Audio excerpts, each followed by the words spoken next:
محترم حاضرین، رمضان المبارک کی 22ویں رات ہے اور آج ہم قرآن مجید کے 22ویں اور 23ویں پارے کی کچھ منتخب آیات کو سمجھنے کی کوشش کریں گے انشاءاللہ۔ 21ویں پارے کی اخیر میں سورۃ الاحزاب کی آیت نمبر 28، 29 اور 30، ان تین آیتوں میں اللہ تعالی نے اپنے رسول کی ازواج کو خطاب کیا ہے۔ اس امت کی ماؤں کو ایڈریس کیا گیا ہے ان تین آیتوں میں، اور ان میں سے وہ 2 آیتیں کل میں نے پڑھ کے سنائی ہیں جن کو آیت تخیر کہا جاتا ہے، جن میں اللہ تعالیٰ نے اپنے نبی کی بیویوں کو یہ اختیار دیا کہ اگر تم دنیا اور دنیا کی چمک دمک چاہتی ہو تو آؤ، تمہیں دنیا مل جائے گی مگر نبی کو چھوڑ کے جانا پڑے گا، اور اگر تم اللہ سے محبت کرتی ہو، رسول کو چاہتی ہو اور آخرت میں گھر بنانا چاہتی ہو تو نیکی کرتی رہو، اللہ تعالیٰ نے تمہارے لیے بہت بڑا ثواب تیار کر کے رکھا ہے۔ اس کے بعد 21ویں پارے کی جو آخری آیت ہے اس میں اللہ تعالیٰ نے نبی کی بیویوں کی ذمہ داری کا احساس ان کو دلایا ہے۔ یا نساء النبی من یات منکن بفاحشۃ مبینۃ یضاعف لها العذاب، اے نبی کی بیویوں، اگر تم میں سے کوئی بے حیائی کا کام کرے گا، حالانکہ یہ ایک فرضی بات ہے، کسی نبی کی بیوی نے کبھی بھی بے حیائی کا کام نہیں کیا ہے، اللہ تعالیٰ نے اپنے نبیوں کو اس چیز سے محفوظ رکھا ہے۔ نبیوں کی بیویاں، بعض بیویاں کافر رہی ہیں، لوط علیہ السلام کی بیوی کافر تھی، نوح علیہ السلام کی بیوی کافر تھی، مگر کیریکٹر لیس اللہ تعالیٰ نے اپنے کسی نبی کی بیوی کو اس گندگی سے دور رکھا ہے۔ تو یہ ایک فرضی بات ہے، یہ سمجھانے کے لیے اللہ تعالیٰ کہہ رہے کہ اے نبی کی بیویوں، تمہاری میرٹ بہت اونچی ہے، تمہارا اسٹیٹس بہت اونچا ہے، اگر تم نے کوئی ایسا کام کیا یضاعف لها العذاب ضعفین، تو اللہ تبارک و تعالی تم کو ڈبل سزا دے گا، اور اللہ تعالیٰ کے لیے یہ چیز بہت آسان ہے۔ اب یہاں سے 22واں پارہ اسٹارٹ ہو رہا ہے اور وہی سلسلہ چل رہا ہے، نبی کی بیویوں کو کچھ باتیں بتائی جا رہی ہیں، کچھ ڈائریکشنز دیے جا رہے ہیں، اور نبی کی بیویوں کو جو یہ ڈائریکشنز دیے جا رہے ہیں یہ ڈائریکٹلی تو نبی کی بیویوں کو دیے جا رہے ہیں اور انڈائریکٹلی پوری امت کی خواتین کو دیے جا رہے ہیں۔ اس میں جو تعلیمات ہیں، جو باتیں ہیں، پوری امت کی عورتوں کے لیے۔ وَمَن يَقْنُتْ مِنكُنَّ لِلَّهِ وَرَسُولِهِ وَتَعْمَلْ صَالِحًا، اے نبی کی بیویوں، تم میں سے جو اللہ کی فرما برداری کرے گی، رسول کی فرما برداری کرے گی، وَتَعْمَلْ صَالِحًا، اور نیک عمل کرے گی، نُؤْتِهَا أَجْرَهَا مَرَّتَيْن، ہم اس کو ڈبل ثواب دیں گے، وَأَعْتَدْنَا لَهَا رِزْقًا كَرِيمًا، اور ہم نے اس کے لیے بہت بڑا ثواب تیار کر کے رکھا ہے۔ اگر تمہاری سزا زیادہ ہے تو تمہارا ریوارڈ بھی زیادہ ہے، تمہارا مرتبہ زیادہ ہے، لہذا تمہاری نیکیوں کا ثواب بھی تم کو زیادہ ملے گا۔ یا نساء النبی لستن کأحد من النساء، اے نبی کی بیویوں تم عام عورتوں کی طرح نہیں ہو، ان اتقیتن، اگر تم اللہ سے ڈرتی ہو، فلا تخضعن بالقول، تو خبردار کسی غیر محرم سے بات کرنے کے ٹائم تمہاری آواز میں لچک پیدا نہ ہونے پائے۔ اللہ اکبر۔ قرآن کریم کی آیت قیامت تک آنے والی خواتین کو ان کے ورک پلیس میں، دکانوں میں، مارکیٹوں میں، جہاں بھی آپ کو غیر محرم سے بات کرنا پڑے، آپ کو بات کرنے کا انداز کیسا ہونا چاہیے، قرآن کریم انداز بتا رہا ہے۔ فلا تخضعن بالقول، خبردار تمہارے آواز میں، تمہارے انداز میں لچک نہ ہو، مٹھاس نہ ہو، اپنائیت نہ ہو، تمہارا انداز بالکل کھرا ہونا چاہیے۔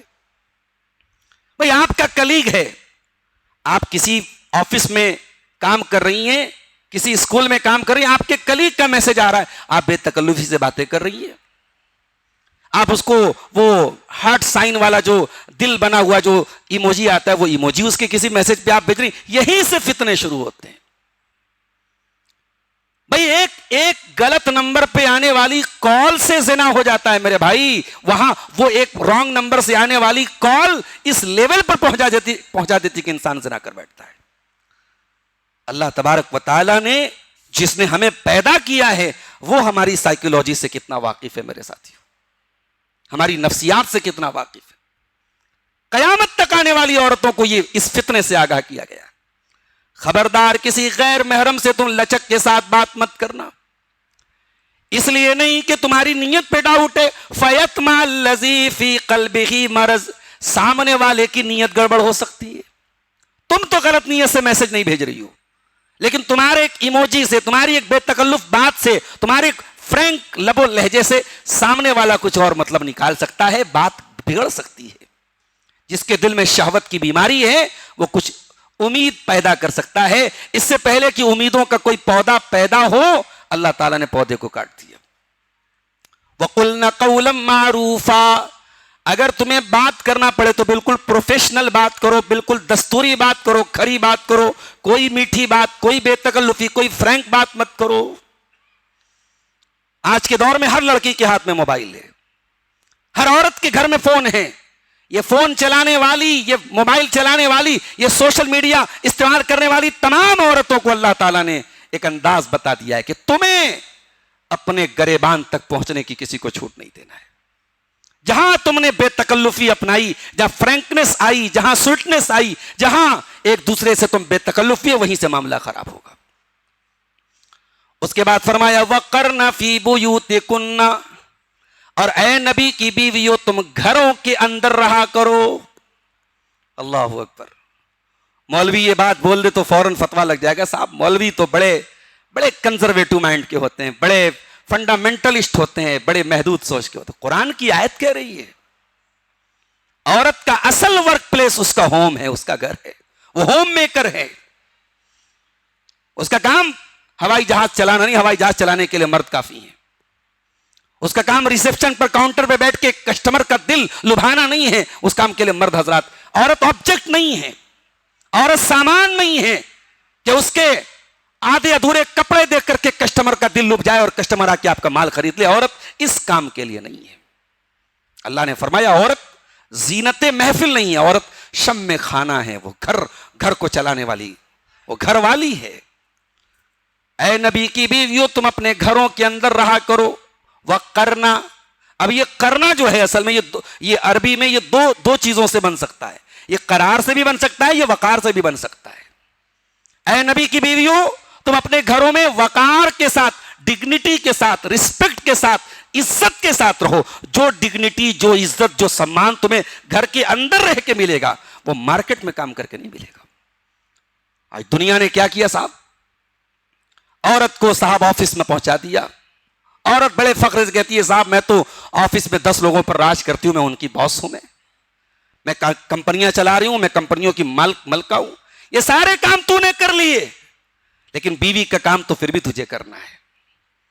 بچوں کو پالنے کا کام تو پھر بھی تجھے کرنا ہے. اور اگر بچوں کو میڈ پال رہی ہے اور کھانا کوئی نوکرانی بنا رہی ہے اور گھر کے سارے کام کوئی اور کر رہی ہے, تو پھر تو نے اللہ تبارک و تعالیٰ کے اس اصول کے خلاف بغاوت کی ہے. تو نے اپنے اصل کام کو چھوڑا ہے اور اس کا انجام بھیانک ہونے والا ہے. وَقَرْنَ فِي بُيُوتِكُنَّ, اے عورتوں عزت کے ساتھ اپنے گھروں میں رہو. وَلَا تَبَرَّجْنَ تَبَرُّجَ الْجَاهِلِيَّةِ الْأُولَىٰ, اور جب گھر سے نکلنا پڑے تو تبرج کے ساتھ نہ نکلا کرو. تبرج کا مطلب اپنے آپ کو ایکسپوز کر کے مت نکلو. کبھی کبھی نقاب بھی ایکسپوز کرتا ہے عورت کو. ایک عورت سر سے پیر تک نقاب میں ہے, لیکن نقاب بہت ٹائٹ ہے, نقاب بہت جو ہے ٹرانسپیرنٹ ہے, نقاب بہت ڈیزائن دار ہے, تو وہ نقاب بجائے عورت کو پردے میں ڈالنے کے اس کو ایکسپوز کر رہا ہے. اللہ نے کہا خبردار, گھر سے نکلو حجاب میں نکلو, بن سنور کر کے نہ نکلو, اپنے آپ کو ایکسپوز کر کے مت نکلو. آج عورت جتنی ننگی ہو کے گھومے گی اتنا اس کو ماڈرن سمجھا جائے گا. یہ بڑے بڑے سیلیبریٹیز شادیوں میں جاتے, فنکشن میں جاتے ہیں, ان کی بیویاں, ان کی بیٹیاں ان کی آنکھوں کے سامنے آدھی ننگی بن کے گھومتی ہیں. نہ باپ کو غیرت آتی ہے, نہ شوہر کو غیرت آتی. کیمرہ مین ان کے جسم کے اعضاء پر اپنے کیمرے کو فوکس کرتے ہیں, ان بے غیرتوں کو غیرت نہیں آتی ہے. یہ عورت کی عزت ہے؟ یہ آپ نے عورت کو عزت دی ہے؟ نہیں میرے بھائیوں. اور اس کا نام فیشن، اس کا نام ماڈرنائزیشن، اس کا نام ترقی لوگوں نے دیا ہے. قرآن نے کہا یہ ترقی نہیں ہے، یہ دور جاہلیت کی پیداوار ہے. قرآن نے اس کو جاہلیت کہا کہ خبردار ہے مسلمان عورتوں، تم پہلے کی جاہلیت کی طرح ایکسپوز ہو کر کے مت نکلو، بن سمر کر کے مت نکلو. وَأَقِمْنَ الصَّلَاةَ، اور اے نبی کی بیویو تم نماز قائم کرتی رہنا. وَآتِينَ الزَّكَاةَ، زکات ادا کرتی رہنا. وَأَطِيعْنَ اللَّهَ وَرَسُولَهُ، اور اللہ کی اطاعت کرتی رہنا، رسول کی اطاعت کرتی رہنا. إِنَّمَا يُرِيدُ اللَّهُ لِيُذْهِبَ عَنكُمُ الرِّجْسَ أَهْلَ الْبَيْتِ وَيُطَهِّرَكُمْ تَطْهِيرًا. اے نبی کے اہل بیت، اے نبی کے گھر والوں، اللہ تعالیٰ تم سے ہر گندگی کو دور کرنا چاہتا ہے اور تم کو بالکل پاک اور صاف کرنا چاہتا ہے. اب یہ میں پیچھے سے چل رہا ہوں، 21ویں پارے کی لاسٹ سے ساری آیتیں پڑھ کے میں اس آیت پر پہنچا ہوں. یہ سورہ احزاب کی آیت نمبر 33 ہے. اب آپ ذرا غور کیجئے میرے بھائیو. شیعہ حضرات اس آیت کو، یہ جو 33 نمبر کی آیت ہے، اس آیت کو کہتے ہیں کہ صاحب یہ آیت یہ بتا رہی ہے کہ ہمارے جو ائمہ ہیں، شیعہ حضرات کے 12 ائمہ ہیں، ان کے یہاں اللہ کی عبادت کے بعد اور نبی کی رسالت کے بعد تیسرا بنیادی عقیدہ امامت کا عقیدہ ہے. ان کا عقیدہ ہے کہ نبی کے بعد نبی کے جانشین حضرت علی ہیں، حضرت علی کے بعد ان کے بیٹے حضرت حسن ہیں، حضرت حسن کے بعد ان کے بیٹے حضرت حسین ہیں، حضرت حسین کے بعد ان کے بیٹے زین العابدین ہیں، ان کے بعد محمد الباقر ہیں، ان کے بعد جعفر الصادق. اس طریقے سے پورے 12 اماموں کی لسٹ ہے. اور یہ سب باپ کے بعد بیٹا، بیٹے کے بعد پوتا، یہ نسل در نسل ان کا کہنا ہے کہ یہ 12 امام ہیں. 12 امام یہ ہو گئے اور پلس اللہ کے رسول صلی اللہ علیہ وسلم ہو گئے اور حضرت فاطمہ ہو گئی. ان 14 لوگوں کو شیعہ مسلک میں معصومین کہا جاتا ہے. کہتے ہیں صاحب یہ لوگ معصوم ہیں. اور ان کے معصوم ہونے کی دلیل کیا ہے؟ قرآن کی یہ آیت ہے. قرآن کیا کہہ رہا ہے؟ اے نبی کے اہل بیت، اللہ تم سے گندگی کو دور کرنا چاہتا ہے اور تم کو پاک کرنا چاہتا ہے. شیعہ حضرات کہتے ہیں کہ اس آیت میں اہل بیت سے مراد 5 لوگ ہیں. اللہ کے پیارے رسول صلی اللہ علیہ وسلم، حضرت علی، حضرت فاطمہ، حضرت حسن، حضرت حسین. وہ کہتے ہیں کہ نبی کی بیویاں اہل بیت میں شامل نہیں ہیں. وہ دلیل کیا دیتے ہیں کہ اس آیت کے پہلے جتنی آیتیں ہیں ان سب میں اللہ تعالیٰ نے جو لفظ استعمال کیا ہے وہ عربی زبان کے، عربی گرامر کے اعتبار سے مؤنث کا لفظ استعمال کیا ہے. وَقَرْنَا وَذْكُرْنَا أَقِمْنَا آتِينَا أَطِعْنَا، یہ سارے الفاظ عربی زبان میں مؤنث کے لیے آتے ہیں، فیمیل کے لیے آتے ہیں. اور یہ جو آیت ہے اس میں اللہ تعالیٰ نے کہا اِنَّمَا يُرِيدُ اللَّهُ لِيُذْهِبَ عَنْكُمْ، اس میں مذکر کا لفظ آیا ہے. تو اس کا مطلب کہ اس میں عورتیں شامل نہیں ہیں. اس میں سب سے پہلے اللہ کے رسول ہیں، پھر حضرت علی ہیں، حسن ہیں، حسین ہیں، حضرت فاطمہ ہیں رضی اللہ تعالیٰ عنہ مجمعین. یہ شیعہ کا استدلال ہے. ہماری نظر میں شیعہ کا یہ استدلال بالکل غلط ہے. کیوں غلط ہے؟ کیونکہ اگر ہم یہ مان لیں کہ قرآن کریم کی آیت صرف ان 5 لوگوں کے بارے میں، جن کو پنجتن کہتے ہیں، محمد صلی اللہ علیہ وسلم، حضرت علی، فاطمہ، حسن، حسین، اگر پنجتن کے لیے قرآن کی آیت ہے تو پھر ہمیں یہ بھی ماننا پڑے گا کہ یہ بالکل آؤٹ آف کانٹیکسٹ بات ہو رہی ہے. بھائی آیت نمبر 28 سے لے کر کے آیت نمبر 34 تک پوری آیتیں نبی کی بیویوں کے لیے، اور بیچ میں ایک آیت اللہ تعالیٰ وہ پنجتن کے لیے بول رہا ہے. یہ تو بڑی آؤٹ آف کانٹیکسٹ بات ہے. اس کے جسٹ بعد والی آیت میں بھی اللہ نے کہا وَاذْكُرْنَ مَا يُتْلَى فِي بُيُوتِكُنَّ، اے نبی کی بیویوں تمہارے گھروں میں جو قرآن پڑھا جاتا ہے، جو حدیث پڑھی جاتی ہے، اس کو یاد کیا کرو. إِنَّ اللَّهَ كَانَ لَطِيفًا خَبِيرًا، اللہ تعالیٰ بہت باریک بین ہے، بہت خبر رکھنے والا ہے. اس کے پہلے کی تمام آیتوں میں نبی کی بیویوں کا ذکر ہے، اس کے بعد کی آیت میں نبی کی بیویوں کا ذکر ہے. اس آیت سے نبی کی بیویوں کو آپ نکال دیں، یہ تو آؤٹ آف کانٹیکسٹ بات ہے. ایک بات. دوسری بات یہ ہے کہ اگر کوئی کہتا ہے کہ یہاں مذکر کا لفظ کیوں آیا تو وہ عربی گرامر کو نہیں جانتا ہے. عربی گرامر کا ایک رول ہے کہ اگر کسی معاملے میں مرد اور عورتیں دونوں شامل ہوں تو گرامر میں جب ہم ورڈ یوز کریں گے تو ہم مذکر کا ورڈ یوز کریں گے. ابھی تک تو نبی کی بیویوں کو خطاب کیا جا رہا تھا. جب یہ آیت آئی اور نبی کے اہل بیت کو خطاب کیا گیا، تو اہل بیت کے گارجین کون ہے؟ جناب محمد رسول اللہ صلی اللہ علیہ وسلم۔ تو جب اللہ کے نبی بھی شامل ہو گئے تو اللہ کے رسول کی رعایت کرتے ہوئے یہاں اس آیت میں مذکر کا لفظ لایا گیا، مؤنث کا نہیں لایا گیا۔ اور اس آیت سے یہ ثابت کرنا کہ اللہ تعالیٰ نے سارے اہل بیت کو معصوم بنا دیا، یہ بھی بالکل غلط استدلال ہے۔ یہاں اللہ نے جو کہا انما یرید، اللہ چاہتا ہے، یہاں چاہنے کا مطلب کیا ہے؟ اللہ دو طریقے کا ارادہ کرتا ہے۔ ایک ارادہ ہوتا ہے ارادہ تکوینیہ، اللہ کسی کی موت چاہتا ہے، اس کو کوئی نہیں روک سکتا، جس کی موت اللہ نے جب لکھ دی مرنا ہے اس کو۔ اللہ کسی کو زندہ کرنا چاہتا ہے، کوئی مار نہیں سکتا۔ اللہ کسی کو پیدا کرنا ہے، تو یہ ارادہ اللہ کا ارادہ تکوینیہ ہے۔ اور ایک اللہ کا ارادہ ہوتا ہے ارادہ تشریعیہ، اللہ چاہتا ہے کہ ہم نماز پڑھیں، اللہ چاہتا ہے کہ ہم زکوٰۃ دیں، اللہ چاہتا ہے کہ عورت پردہ کرے۔ تو یہاں اللہ نے جو کہا کہ میں چاہتا ہوں، اے نبی کے اہل بیت میں چاہتا ہوں کہ تم سے ہر گندگی کو دور کر دوں، تو یہ ارادہ تکوینیہ نہیں ہے، یہ ارادہ تشریعیہ ہے۔ اللہ حکم دے رہا ہے کہ اے نبی کی بیویوں، اللہ یہ پردے کا حکم اس لیے دے رہا ہے، یہ تقوی کا حکم اس لیے دے رہا ہے، یہ نماز کا حکم اس لیے دے رہا ہے کہ اللہ تم سے ہر گندگی کو دور کرنا چاہتا ہے۔ اب سوال یہ ہے کہ نبی کے اہل بیت ہیں کون؟ ابھی قرآن کی اس آیت پر رک جائیے، ہم چلتے ہیں صحیح مسلم کے اندر ایک حدیث کی طرف۔ حضرت زید بن ارقم کہتے ہیں کہ اللہ کے رسول صلی اللہ علیہ وسلم نے مکہ اور مدینہ کے درمیان ایک جگہ تھی، ایک تالاب تھا جس کا نام خم تھا، وہاں پر آپ نے خطبہ دیا، اور اس خطبے میں آپ نے اللہ کی حمد و ثنا بیان کی، اور اس کے بعد آپ نے فرمایا کہ اے لوگو، میں دو بھاری چیزیں تمہارے درمیان چھوڑ کے جا رہا ہوں، دو وزندار چیزیں میں تمہارے درمیان چھوڑ کے جا رہا ہوں۔ ایک اللہ کی کتاب ہے، اللہ کی کتاب کو تھامے رہنا، اس میں ہدایت ہے، اس میں نور ہے۔ اور دوسری چیز میں چھوڑ کے جا رہا ہوں اپنے اہل بیت کو، میں تم کو اللہ سے ڈرنے کی وصیت کر رہا ہوں اپنے اہل بیت کے بارے میں۔ یہ جملہ غور کیجئے گا، نبی نے ایسا نہیں فرمایا کہ قرآن کے ساتھ ساتھ تمہیں اہل بیت ہی سے ہدایت لینی ہے۔ شیعہ کا یہ بھی عقیدہ ہے، وہ صحابہ کو نہیں مانتے، وہ کہتے ہیں ہم دین لیں گے علی سے لیں گے، ہم اہل بیت سے لیں گے، ہم صحابہ سے دین نہیں لیں گے، صحابہ باہر والے ہیں، نبی علی گھر والے ہیں، ہم گھر والوں سے دین لیں گے۔ نبی نے ایسا نہیں فرمایا کہ میں قرآن چھوڑ کے جا رہا ہوں اور اہل بیت چھوڑ کے جا رہا ہوں، تمہیں دین اہل بیت سے لینا ہے، ایسا نبی نے نہیں فرمایا۔ نبی نے کہا کہ میں اہل بیت کو چھوڑ کے جا رہا ہوں، ان کے بارے میں تم اللہ سے ڈرنا، ان کو تکلیف مت پہنچانا۔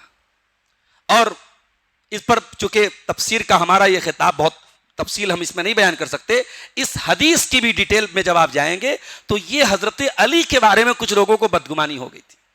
حضرت علی نے، جن کو اللہ کے نبی نے یمن بھیجا تھا، وہاں حضرت علی نے جو لوگوں سے صدقہ وغیرہ وصولا تھا، اس کو لے کر کے کچھ لوگوں کو کمپلینٹ تھی حضرت علی سے، اس غلط فہمی کو دور کیا تھا اللہ کے نبی نے، اور اس موقع پہ آپ نے کہا تھا کہ میں اہل بیت کو چھوڑ کے جا رہا ہوں، اہل بیت کے بارے میں اللہ سے ڈرنا۔ زید بن ارقم اس حدیث کے راوی ہیں، وہ خود کہتے ہیں کہ اہل بیت سے کون لوگ مراد ہیں؟ وہ تمام لوگ مراد ہیں اللہ کے نبی کے خاندان کے لوگ جن کے اوپر صدقہ حرام ہے، جن کے اوپر زکوٰۃ حرام ہے۔ تو نبی کے خاندان کے کون لوگ ہیں؟ آپ کے دادا عبد المطلب کی اولاد کے تمام لوگ ہیں، آپ کے پر دادا ہاشم کی اولاد میں جتنے مسلمان ہیں وہ سب اہل بیت میں شامل ہیں، حضرت علی کی اولاد میں جتنے مسلمان آئیں گے قیامت تک وہ سب اہل بیت میں شامل ہیں، حضرت علی کے بھائی عقیل کی اولاد میں جتنے لوگ آئیں گے وہ سب اہل بیت میں شامل ہیں، حضرت عباس نبی کے چچا ان کی اولاد میں جتنے لوگ آئیں گے وہ سب اہل بیت میں شامل ہیں۔ تو یہ حضرت زید بن ارقم خود بتاتے ہیں کہ نبی کے خاندان کے وہ تمام لوگ جن کے اوپر زکوٰۃ حرام ہے وہ اہل بیت میں شامل ہیں۔ ہاں، اب ایک اور حدیث اپنے سامنے رکھیے جس کو حدیث قصہ کہتے ہیں، وہ صحیح مسلم کے اندر وہ حدیث موجود ہے کہ اللہ کے نبی صلی اللہ علیہ وسلم نے ایک دن صبح صبح اپنے بیٹی فاطمہ کو، اپنے داماد حضرت علی کو، اپنے نواسو حسن و حسین رضی اللہ تعالیٰ عنہ مجمعین سب کو ایک کالی چادر کے اندر سمیٹا، اور آپ نے کہا، قرآن کی یہی آیت پڑھی اور کہا کہ یہ میرے اہل بیت ہے۔ تو اہل سنت کا اسٹینڈ یہ ہے کہ قرآن کریم کی جو آیت تطہیر ہے، سورہ احزاب کی آیت نمبر 33، اس میں ڈائریکٹ اگر اس سے کوئی مراد ہے تو نبی کی بیویاں مراد ہے، کیونکہ کانٹیکسٹ انہی کا ہے، بات انہی کی چل رہی ہے۔ اور عربی گرامر اور عربی لینگویج بھی یہ کہتی ہے جب اہل بیت بولا جائے تو پہلے انسان کی بیوی مراد ہوتی ہے، اور ہم سورہ ہود کی تفسیر میں آپ کو بتا چکے ہیں۔ سورہ ہود میں جہاں ابراہیم علیہ السلام کا واقعہ ہے، وہاں جب حضرت سارہ کو اولاد کی بشارت سنائی فرشتوں نے تو کیا کہا تھا؟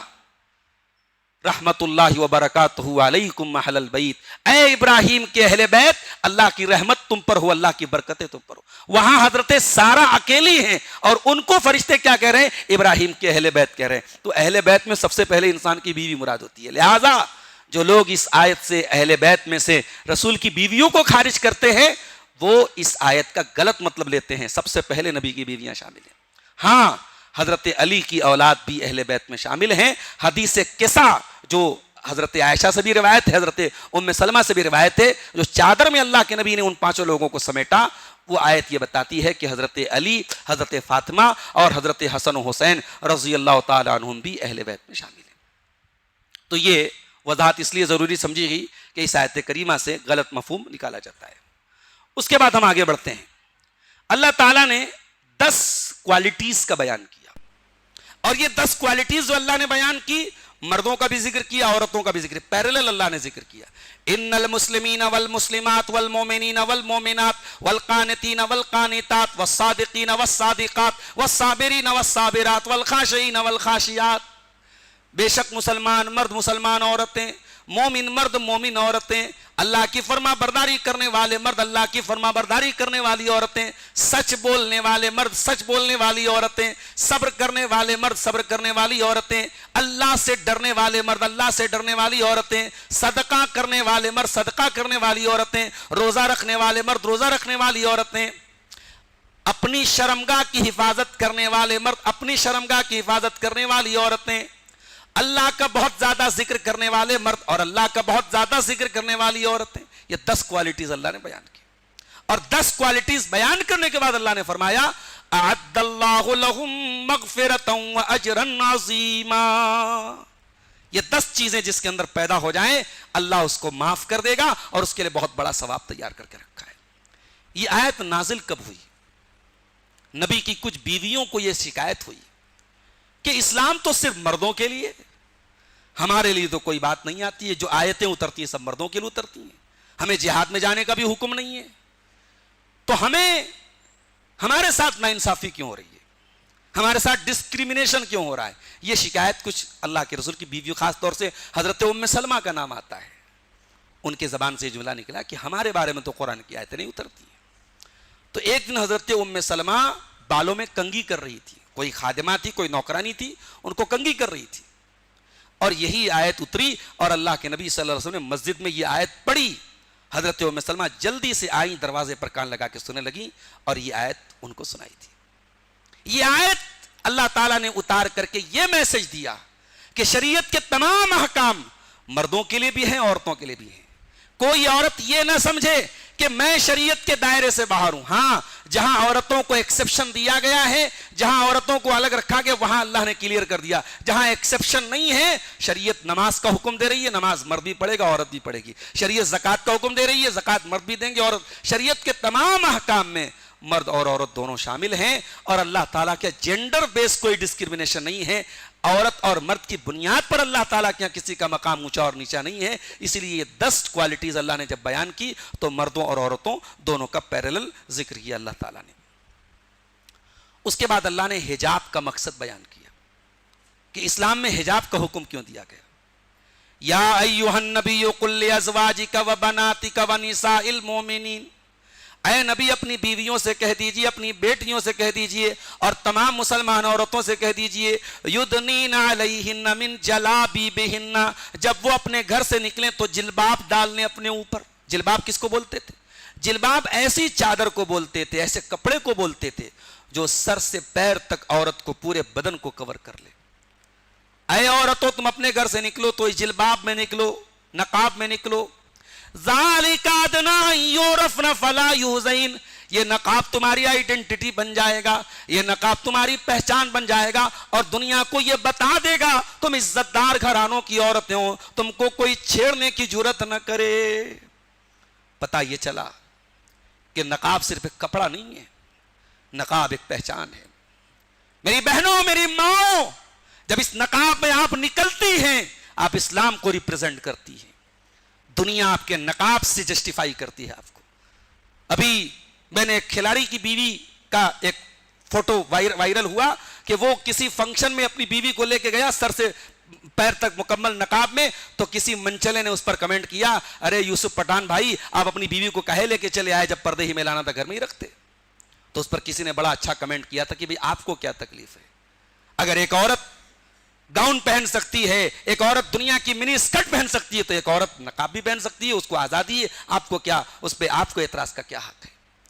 بڑی عجیب بات ہے، دنیا عورت کے ادھورے کپڑوں پر اس کو اعتراض نہیں ہے، دنیا کو اعتراض ہے ایک عورت کے نقاب پہننے پر۔ تو یہ نقاب آج افسوس کی بات ہے، آپ کے گلبرگہ میں تو میں نے بہت اچھا ماحول دیکھا، لیکن بازو میں حیدرآباد ہے، زیادہ دور نہیں ہے، لیکن مسلم علاقوں میں وہاں آپ کو نقاب اور پردے کا کلچر بہت کم ملے گا۔ اسی ہندوستان کے بہت سارے شہر ہیں، اس نقاب کو بھی ہم لوگوں نے لمیٹڈ بنا دیا کہ صاحب یہاں پردہ ہو رہا ہے، یہاں پردہ نہیں ہو رہا ہے۔ نقاب جو ہے وہ کسی علاقے کا کلچر بن گیا کہ کہیں پردہ ہو رہا ہے کہیں نہیں ہو رہا ہے۔ قرآن کریم یہ کہہ رہا ہے کہ یہ کسی علاقے کا کلچر نہیں، یہ کسی لوکیلٹی کا کلچر نہیں، یہ کسی سٹی کا کلچر نہیں ہے، یہ اسلام کا کلچر ہے۔ یہ نقاب ایک مسلمان عورت کی پہچان ہے، اور یہ نقاب اس لیے ہے کہ عورت کو پروٹیکٹ کیا جائے، عورت کی عزت کو محفوظ رکھا جائے۔ اس کے بعد اللہ تعالیٰ نے قوم کا ذکر کیا جس کا نام ہے قوم سبا۔ یہ کہاں رہتی تھی؟ یمن میں رہتی تھی، اور یمن میں ایک سٹی تھی جس کا نام تھا معارب، بہت خوبصورت شہر تھا، یہ دو پہاڑوں کے بیچ میں یہ شہر تھا، اور بہترین کلائمیٹ تھا وہاں، لائن سے دونوں طرف گھنے پیڑوں کی لائن تھی، پیڑوں کی سیریز تھی پوری، اور بیچ میں ندی تھی، نہر تھی، اور اس نہر کے پانی کو اسٹور کرنے کے لیے اس زمانے میں ان لوگوں نے بہت بڑا ڈیم بنایا تھا، اس ڈیم کا نام تھا سد معارب۔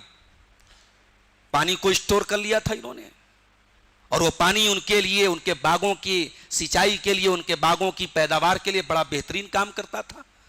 کلائمیٹ بہت اچھا تھا، بیماریاں وہاں نہیں ہوتی تھی، کیڑے مکوڑے وہاں نہیں آتے تھے، بڑا خوبصورت شہر تھا یہ۔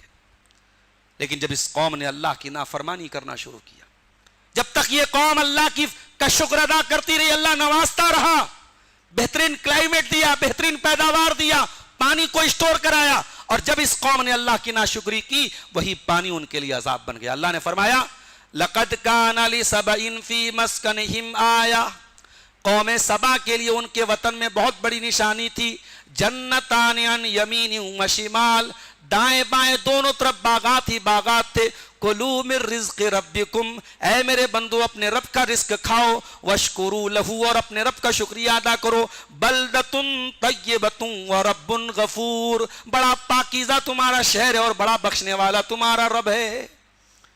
کسی قوم کو اللہ تعالیٰ اگر ریسورسز سے مالا مال کر دے، کسی ملک میں کسی علاقے میں اللہ تعالیٰ ریسورسز کی دولت دے دے، اور وہ قوم ان ریسورسز سے فائدہ اٹھائے اور چین اور سکون کی زندگی گزارے، تو یہ بہت بڑی سعادت کی بات ہے۔ وہ قوم ان ریسورسز سے فائدہ اٹھا رہی تھی، بہترین شہر تھا، اور اللہ تعالیٰ کا شکر ادا کرتے تھے۔ فَأَعْرَضُوا فَأَرْسَلْنَا عَلَيْهِمْ سَيْلَ الْعَرِمِ وَبَدَّلْنَاهُمْ بِجَنَّتَيْهِمْ جَنَّتَيْنِ ذَوَاتَيْ أُكُلٍ خَمْطٍ وَأَثْلٍ وَشَيْءٍ مِّن صِدْرٍ قَلِيلٍ۔ اللہ نے فرمایا جب قوم سبا نے اللہ کی نافرمانی کرنا شروع کر دیا، جب گناہوں پر اتر آئی، جب شرک کرنے لگی، جب اللہ سے بغاوت کرنے لگی، ہم نے ایسا عذاب ان کے اوپر بھیجا، ان کے ڈیم کو توڑ کر کے ایسا سیلاب ان کے اوپر آیا کہ وہی پانی ان کے لیے عذاب بن گیا، سارے باغات ان کے ختم ہو گئے۔ اب تین ٹائپ کے باغات ان کے پاس بچے، یا تو کڑوے کسیلے پیڑوں والے ان کے پاس، ان کے کڑوے کسیلے پھلوں والے پیڑ بچے، یا جھاؤ کے ایسے درخت بچے جس کے اندر کوئی صرف لکڑی ہوتی ہے، کوئی پھل نہیں ہوتا، یا بیری کے ایسے پیڑ بچے جس میں تھوڑی سی بیریاں ہوتی تھیں اور کانٹے دار درخت زیادہ ہوتے تھے۔ جہاں ہریالی تھی پوری، ساری ہریالی ختم ہو گئی، اور ان کے پاس صرف جنگل بچا، جہاں لکڑیاں تھیں، پیڑ تھے، کوئی پیداوار نہیں، کوئی پھل نہیں، کوئی فروٹ نہیں، کوئی ہریالی نہیں۔ اللہ کا ایسا عذاب ان کے اوپر آیا۔ تو قوم سبا کا یہ جو انجام ہے میرے پیارے ساتھی، یہ آنے والی نسلوں کو یہ سبق دے رہا ہے کہ اگر آپ نے اللہ تعالیٰ کی نعمتوں پر اس کا شکر ادا نہیں کیا تو کبھی زلزلے بھی آئیں گے، کبھی کلائمیٹ چینجز کی شکل میں بھی عذاب آئیں گے، کبھی بہت سخت گرمی آئے گی، کبھی بہت زیادہ بارش آئے گی، کبھی بارش ہی نہیں ہوگی۔ تو یہ کلائمیٹ چینج کے ذریعے جو عذاب آتے ہیں، یہ بھی اللہ تعالیٰ کی نعمتوں کی ناشکری کی وجہ سے آتے ہیں۔ اس کے بعد اللہ تعالیٰ نے ساری انسانیت کو خطاب کر کے کہا، یا ایھا الناس انتم الفقراء الی اللہ واللہ والغنی الحمید. اے انسانوں تم سب کے سب اللہ کے محتاج ہو، اور اگر کوئی ذات ایسی ہے جو بے نیاز ہے، جو غنی ہے، جو قابل تعریف ہے، تو اللہ کی ذات ہے. اس میں اللہ کے انبیاء بھی آ گئے، اللہ کے اولیاء بھی آ گئے، اس میں بڑے بڑے پیر صاحب بھی آ گئے، بڑے بڑے بزرگ بھی آ گئے. یا ایھا الناس انتم الفقراء الی اللہ، اے لوگو تم سب کے سب اللہ کے فقیر ہو. سب اللہ کے فقیر ہیں، جنہیں آپ نے بندہ نواز کا لقب دیا، جنہیں آپ نے غوث اعظم کہا، جنہیں آپ نے دستگیر کہا، یہ اللہ کے نیک بندے. یہ بھی اپنی ماں کے پیٹ میں تھے، ان کو آکسیجن وہی پہنچاتا تھا، ان کو ماں کی پیٹ میں غذا وہی پہنچاتا تھا، ان کے پیدا ہونے کے بعد ان کو دودھ کی شکل میں ان کی زندگی کا دار و مدار پیدا کرنے والا، ان کی غذا پیدا کرنے والا وہی اللہ تھا. یا ایھا الناس انتم الفقراء الی اللہ، اے انسانوں تم سب کے سب اللہ کے فقیر ہو، اللہ کے محتاج ہو. اس آیت پر اگر غور کیا جائے میرے بھائیوں، شرک کی جڑوں کو یہ آیت کاٹ دیتی ہے. اگر اس آیت پر صرف انسان غور کر لے کہ اکیلی ذات اگر کوئی ہے جو غنی ہے تو وہ اللہ کی ہے، جو تعریف کے لائق ہے وہ اللہ کی ہے، تو شاید کسی اور کے در پہ ماتھا ٹیکنے کی نوبت نہ آئے، کسی اور کے در پہ اللہ کا درجہ کسی اور کو دینے کی نوبت نہ آئے. اس کے بعد اللہ نے علماء کا مقام بیان کیا. علماء کون ہیں؟ انما یخشی اللہ من عبادہ العلماء. اللہ کے بندوں میں حقیقت میں اللہ سے کون ڈرتے ہیں؟ علماء ڈرتے ہیں. کیا مطلب یہ ہوا کہ علم صرف ڈگریوں کا نام نہیں ہے، علم لمبے چوڑے القاب و آداب کا نام نہیں ہے. اگر علم کے ساتھ تقوی نہیں ہے، علم کے ساتھ اللہ کا ڈر نہیں ہے، ایک انسان عالم ہونے کا دعویٰ کرے اور اس کی زندگی میں اللہ کی خشیت نہ ہو، اس کی زندگی میں تقوی نہ ہو، وہ اپنی لائف میں اپنی زندگی میں اللہ سے ڈرتا نہ ہو، وہ عالم ہونے کا دعویٰ نہ کرے. اللہ کہہ رہا ہے جو حقیقت میں علماء ہوتے ہیں، انما یخشی اللہ من عبادہ العلماء، جو جتنا اللہ تعالیٰ کو جانے گا اتنا اللہ سے ڈرے گا. اللہ کو جاننے والے اللہ سے بے خوف ہو جائیں ایسا نہیں ہو سکتا. حقیقت میں اللہ سے اس کے بندوں میں اللہ کے علماء بندے ہی ڈرتے ہیں. اس کے بعد اللہ تعالیٰ نے انسانوں کے 3 گروپ کا ذکر کیا ہے. ثم اورثنا الکتاب الذین اصطفینا من عبادنا، پھر ہم نے اپنی کتاب کا وارث اپنے بندوں کو بنایا. فمنهم ظالم لنفسه ومنهم مقتصد ومنهم سابق بالخیرات. میرے بندوں میں 3 کیٹیگری کے لوگ پائے جاتے ہیں. کچھ ایسے ہوتے ہیں جو اپنے نفس کے اوپر ظلم کرنے والے ہوتے ہیں، جو غلط کام کرنے والے ہوتے ہیں، جو برائیاں کرنے والے ہوتے ہیں. وَمِنْهُمْ مُقْتَصِدٌ، اور کچھ درمیانہ راستہ اپنانے والے ہوتے ہیں، کچھ ملے جلے اعمال کرنے والے ہوتے ہیں. وَمِنْهُمْ سَابِقٌ بِالْخَيْرَاتِ، اور کچھ ایسے ہوتے ہیں جو نیکیوں میں بڑھ چڑھ کر کے حصہ لیتے ہیں. یہ قرآن کریم کی آیت ہمیں سیلف اسسمنٹ ٹول دے رہی ہے، اپنے آپ کو جانچنے کا ایک آلہ بتا رہی ہے کہ تم پرکھ لو اپنے آپ کو کہ یہ 3 کیٹیگری ہیں انسانوں کی، تم ان میں سے کس میں ہو. تم ظالم لنفسہ میں سے ہو، یا تم مقتصد میں سے ہو، یا سابقم بالخیرات میں سے ہو. تم نیکیوں میں بڑھ چڑھ کر حصہ لینے والے ہو، یا نیکیاں اور گناہوں کی ملی جلی زندگی گزر رہی ہے، یا اللہ کی نافرمانیوں میں زندگی گزر رہی ہے. تم خود اپنا اسسمنٹ کر لو، تم غور کر لو کہ تم ان تینوں میں کہاں پہ کھڑے ہو. اس کے بعد میرے پیارے ساتھیوں 23واں پارہ شروع ہوتا ہے، سورہ یاسین شروع ہوتی ہے. سورہ یاسین میں اللہ تعالیٰ نے بائیو میٹرک کا ذکر کیا. قیامت کے دن بھی بائیو میٹرک ہوگی. دنیا میں ہر انسان کے فنگر پرنٹ دوسرے سے الگ ہے. دنیا میں ہر انسان کی آنکھوں کا ریٹینا دوسرے سے الگ ہے. انسان کے فنگر پرنٹ سے پہچان ہو جاتی ہے کہ صاحب یہ کون انسان ہے. قیامت کے دن بھی بائیو میٹرک ہوگا. قیامت کے دن زبانیں نہیں بولیں گی. اليوم نختم على افواههم وتكلمنا ايديهم وتشهد ارجلهم بما كانوا يكسبون. قیامت کے دن ہم تمہارے منہ کے اوپر مہر لگا دیں گے، تمہارے ہاتھ گواہی دیں گے، تمہارے پیر گواہی دیں گے. تمہارے ہاتھ اور پیروں کو اللہ تعالیٰ قیامت کے دن گواہ بنا دے گا. اور 23ویں پارے کے شروع میں اللہ تعالیٰ نے اس کائنات کی ایک بہت بڑی حقیقت بیان کی. فرمایا سبحان الذی خلق الازواج کلھا، اللہ بڑی پاک ہے، اللہ کی ذات جس نے تمام چیزوں کے جوڑے بنائے ہیں، تمام چیزوں کے جوڑے بنائے. مما تنبت الارض، ان چیزوں کا بھی اللہ نے جوڑا بنایا جو زمین سے پیداوار ہوتی ہے، جو زمین سے اگتی ہیں. وَمِنْ أَنفُسِهِمْ، اور اللہ نے خود تمہارے بھی جوڑے بنائے، اے انسانوں تمہارے بھی جوڑے بنائے. وَمِمَّا لَا يَعْلَمُونَ، اور بہت ساری ایسی چیزوں کے جوڑے بنائے جن کو تم نہیں جانتے. آج ماڈرن سائنس یہ کہتی ہے کہ دنیا میں ہر چیز میں پیئر ہوتا ہے. ایٹم میں بھی پازیٹیو اور نیگیٹو ہوتا ہے، الیکٹریسٹی میں بھی پازیٹیو اور نیگیٹو ہوتا ہے، میٹر میں بھی میٹر اور اینٹی میٹر ہوتا ہے، حتیٰ کہ یہاں تک کہا گیا کہ ڈی این اے کے اندر بھی بیس پیئرز ہوتے ہیں. دنیا میں کوئی ایسی چیز نہیں جس کا پیئر نہ ہو، ہر چیز کا جوڑا ہے. تو جب ہر چیز کا جوڑا ہے اور ان چیزوں کے بھی جوڑے ہیں جن کو تم ابھی قرآن جب جس دور میں نازل ہو رہا تھا اس زمانے میں انسان سوچ بھی نہیں سکتا تھا کہ پرندوں میں بھی میل فیمیل ہوتے ہیں، معاف کیجئے نباتات میں، پیڑ پودوں میں بھی میل فیمیل ہوتے ہیں، پیڑ پودوں کے اندر بھی میل فیمیل ہوتے ہیں. یہ بعد میں ماڈرن سائنس نے بتایا ہے، اور آج ماڈرن سائنس یہ بتا رہی ہے کہ ہر چیز کے پیئر ہوتے ہیں. اور اس آیت کے ذریعے اللہ تعالیٰ نے اپنی توحید کا ثبوت دیا ہے کہ جب اللہ کی مخلوق میں ہر چیز کا پیئر ہوتا ہے تو اللہ خالق ہے، اللہ کریٹر ہے، اللہ اکیلی ایسی ذات ہے، اس کا کوئی پیئر نہیں ہے. قل هو اللہ احد اللہ الصمد، وہ اللہ ایک ہے، یکتا ہے، اکیلا ہے، اس کا کوئی جوڑا نہیں ہے. اس کی کائنات میں، اس کی یونیورس میں ہر چیز کا پیئر ہے، مگر اس اللہ کا کوئی پیئر نہیں، اس کا کوئی جوڑا نہیں ہے. اس کے بعد اللہ تعالیٰ نے اندھی تقلید کا انجام بتایا ہے.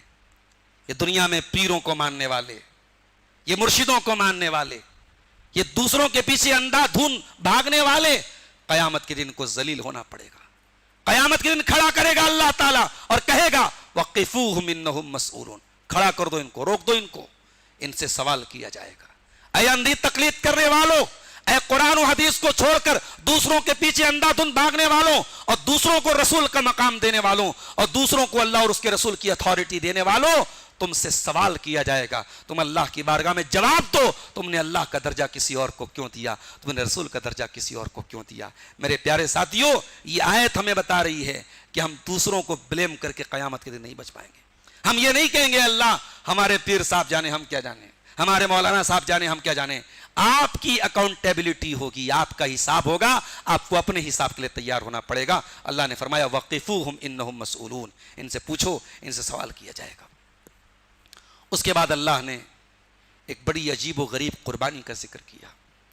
ایک بوڑھے باپ کو، جس کو بڑھاپے میں اولاد ملتی ہے، بوڑھے باپ کا نام ابراہیم تھا اور اس کے بیٹے کا نام اسماعیل تھا. بڑی دعاؤں اور بڑی آرزوؤں کے بعد ابراہیم کو یہ بیٹا ملا تھا. قرآن کہتا ہے فَلَمَّا بَلَغَ مَعَهُ السَّعْيَ قَالَ يَا بُنَيَّ إِنِّي أَرَىٰ فِي الْمَنَامِ، جب وہ بیٹا اپنے باپ کے ساتھ دوڑنے کے قابل ہو گیا، باپ نے کہا ہے میرے بچے میں نے خواب دیکھا ہے، میں تجھے ذبح کر رہا ہوں، فَانْظُرْ مَاذَا تَرَىٰ، تو بتا کہ تیری کیا رائے ہے. ابراہیم رائے کیوں لے رہے تھے؟ ابراہیم کو تو پتا تھا کہ اللہ کا حکم ہے. ابراہیم بیٹے سے رائے کیوں لے رہے ہیں؟ ابراہیم دنیا کے ہر باپ کو ایک میسج دے رہے ہیں کہ باپ ہو تو بیٹے سے مشورہ کرنا، اس میں باپ کی توہین نہیں ہے. اے دنیا والو، اپنی اولاد کے اوپر ڈکٹیٹرشپ نہ کرو، ڈکٹیٹر نہ بنو. گھروں میں سکون چاہیے تو گھروں کو مشورے سے چلاؤ. بیٹوں اور بیٹیوں کی زندگی کا فیصلہ صرف اپنے سر پہ لے کے مت گھومو. بیٹیوں کا رشتہ کر رہے ہو، بیٹوں کی شادی کر رہے ہو تو ایک بار ان سے پوچھ بھی لو. کتنی بیٹیاں ہیں باپ اور ماں کی مرضی کے آگے سر تسلیم خم کر دیتی ہیں، اور خم کر بھی دینا چاہیے. مگر بعض گھروں میں جب ماں باپ بچوں کی مشورے اور بچے کی رائے کی کوئی قدر نہیں کرتے تو کبھی کبھی بیٹیاں اپنے ماں باپ کے غلط فیصلوں کا انجام بھی بھگتتی ہیں. میرے بھائیوں، کبھی ماں باپ کے غلط فیصلوں کی قیمت پورا گھر چکاتا ہے. یہ آیت کریمہ بتا رہی ہے، یہ ابراہیم علیہ السلام کا عمل بتا رہا ہے کہ ڈکٹیٹرشپ سے گھر نہیں چلتے ہیں. گھر چلتے ہیں ایڈوائس سے، گھر چلتے ہیں مشوروں سے، گھر چلتے ہیں آپس میں ایک دوسرے سے سمجھ پوچھ کر کے فیصلے لینے سے. کہ بیٹا تیری کیا رائے ہے؟ یہ بیٹا کون تھا؟ یہ اسماعیل تھا. یہ باپ سے دور رہ کے پلا بڑا ہے. باپ نے تو بچپن میں ہی چھوڑ دیا تھا اس کو مکہ میں. بیٹے کو پالا ہے ماں نے. بیٹا باپ سے دور رہ کے پلا ہے، لیکن بیٹا ہے کس کا؟ ابراہیم کا بیٹا ہے. بیٹے کو پالا کس نے ہے؟ ہاجرہ نے پالا ہے. اے ہاجرہ، میں قربان تیری تعلیم پر. یہ دنیا کے کون سے اسکول کا یہ بچہ پڑھا تھا؟ یہ دنیا کے کون سے مدرسے کا یہ بچہ پڑھا تھا؟ یہ بچہ ہاجرہ کے اسکول میں پڑھا ہے، یہ ہاجرہ کا شاگرد ہے، یہ ہاجرہ کا بچہ ہے. کہتا ہے یا ابت افعل ما تؤمر ستجدنی انشاءاللہ من الصابرین، ابا جان آپ کو جو حکم ملا ہے آپ پورا کر ڈالیے، اللہ نے چاہا تو آپ مجھے صبر کرنے والا پائیں گے۔ اللہ اکبر۔ یہ وہ بیٹا جواب دے رہا ہے جس نے باپ، آج کا بیٹا ہوتا تو باپ کو 4 باتیں سنا دیتا کہ آپ آئے ہیں مجھے ذبح کرنے کی بات کر رہے ہیں، آپ تو چھوڑ کے چلے گئے تھے بچپن میں، مجھے جوان دیکھ کر کے، مجھے زندہ دیکھ کے آپ کو چین نہیں مل رہا ہے، آپ مجھے مارنے آئے ہیں۔ آج کا بیٹا ہوتا تو شاید ہم اس سے اسی جواب کی ایکسپیکٹیشن رکھتے، اسی جواب کی امید رکھتے، مگر یہ بیٹا اسماعیل تھا۔ علامہ اقبال کہتے ہیں یہ فیضان نظر تھا یا کہ مکتب کی کرامت تھی، سکھائے کس نے اسماعیل کو آداب فرزندی، کہا ابا جان آپ کو جو حکم ملا ہے پورا کر ڈالیے، اور اس میں میرا کوئی کمال نہیں، اللہ نے اگر چاہا تو آپ کا بیٹا صبر کرنے والوں میں سے ہوگا۔ قرآن کہتا ہے فلما اسلما، جب دونوں باپ بیٹوں نے اللہ کے حکم کے آگے سبمیشن کر دیا، اللہ کے حکم کے آگے سرنڈر کر دیا، قرآن نے یہاں اسلمہ کا لفظ استعمال کیا۔ اسلمہ مینس دونوں باپ بیٹے اسلام لے آئے، باپ اپنے بیٹے کو قربان کرنے کے لیے تیار ہو گیا، بیٹا اپنی گردن کٹوانے کے لیے تیار ہو گیا، اور اس ایکٹیویٹی کو قرآن اسلام کہہ رہا ہے۔ پتہ یہ چلا کہ اسلام صرف کمفرٹ زون میں رہنے کا نام نہیں ہے، اسلام صرف آرام سے اپنے گھروں میں بیٹھنے کا نام نہیں ہے، اللہ کی راہ میں کبھی گردن کٹوانی پڑے تو گردن کٹا دینے کا نام اسلام ہے، اللہ کی راہ میں کبھی بچے قربان کرنا پڑے تو بچوں کو قربان کر دینے کا نام اسلام ہے، اللہ کی راہ میں سب کچھ قربان کر دینا پڑے سب کچھ قربان کر دینے کا نام اسلام ہے۔ جب دونوں باپ بیٹے اسلام لے آئے وَتَلَّهُ لِلْجَبِينِ، اور باپ نے بیٹے کو پیشانی کے بل لٹایا یا کروٹ کے بل لٹایا، وَنَادَيْنَاهُ أَن يَا إِبْرَاهِيمُ قد صدقت الرؤیا انا کذالک نجزی المحسنین، اور قریب تھا کہ باپ کی چھری بیٹے کی گردن پہ چل جائے، قریب تھا کہ باپ اپنے بیٹے کو اللہ کے حکم پر قتل کر ڈالے۔ ہم نے کہا ابراہیم ہمیں تیرے بیٹے کا خون نہیں چاہیے، ہم تجھ سے تیرا بیٹا نہیں چھیننا چاہتے، ہم تو تیرا جذبہ اطاعت دیکھنا چاہتے تھے، ہم تو تیرا جذبہ تسلیم دیکھنا چاہتے تھے، اور ابراہیم ہم مان گئے کہ تو ہمارا فرمانبردار بندہ ہے، تو ہمارا وفادار بندہ ہے، تو ہمارے لیے سب کچھ قربان کر دینے والا بندہ ہے۔ ابراہیم نے یہ قربانیاں دی ہیں میرے پیارے ساتھیوں، اس لیے اللہ نے ابراہیم کو خلیل بنایا ہے۔ یہ خلیل کا مقام ابراہیم علیہ السلام کو یوں ہی نہیں ملا ہے میرے ساتھیوں۔ اس کے بعد ہم اور آگے بڑھتے ہیں، وقت بھی زیادہ ہو رہا ہے۔ اسی آیت میں آگے، اسی پارے میں 23ویں پارے میں اللہ نے داؤد علیہ السلام کا ایک واقعہ بیان کیا۔ اچھا، داؤد علیہ السلام کے بارے میں ایک خاص بات نوٹ کیجئے، داؤد علیہ السلام کا جہاں بھی قرآن میں ذکر آتا ہے محراب کا ذکر ضرور آتا ہے۔ اس کا مطلب کہ 24 آورز داؤد علیہ السلام زیادہ تر اپنا ٹائم کہاں ایکسپینڈ کرتے تھے؟ وہ محراب میں رہتے تھے، بہت عابد تھے، وہ بہت عبادت گزار تھے۔ وہ قرآن کہتا ہے وَهَلْ أَتَاكَ نَبَأُ الْخَصْمِ إِذْ تَصَوَّرُوا الْمِحْرَابَ، اے نبی کیا آپ کے پاس وہ واقعہ آیا جب دو جھگڑا کرنے والے محراب کو دیوار پھلانگ کر کے محراب میں پہنچ گئے؟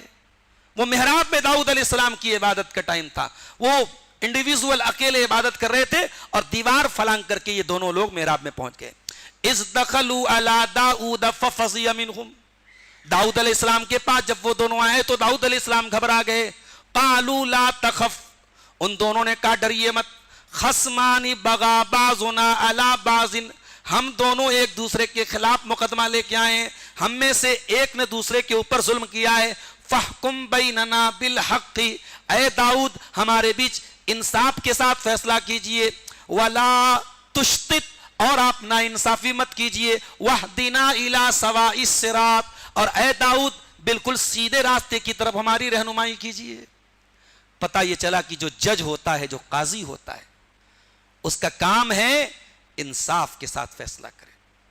اگر آپ کے ذمے، آپ کے محلے اور آپ کے خاندان کے جھگڑوں کا حل کرنے کے لیے لوگ آپ کے پاس آتے ہیں تو آپ کسی کی سائیڈ مت لیجئے، کسی کی جانبداری مت کیجئے، بائسڈ مت ہوئیے کسی کی طرف۔ داؤد علیہ السلام سے وہ دونوں لوگ کہتے ہیں خبردار ہے داؤد، انصاف کرنا ہے آپ کو۔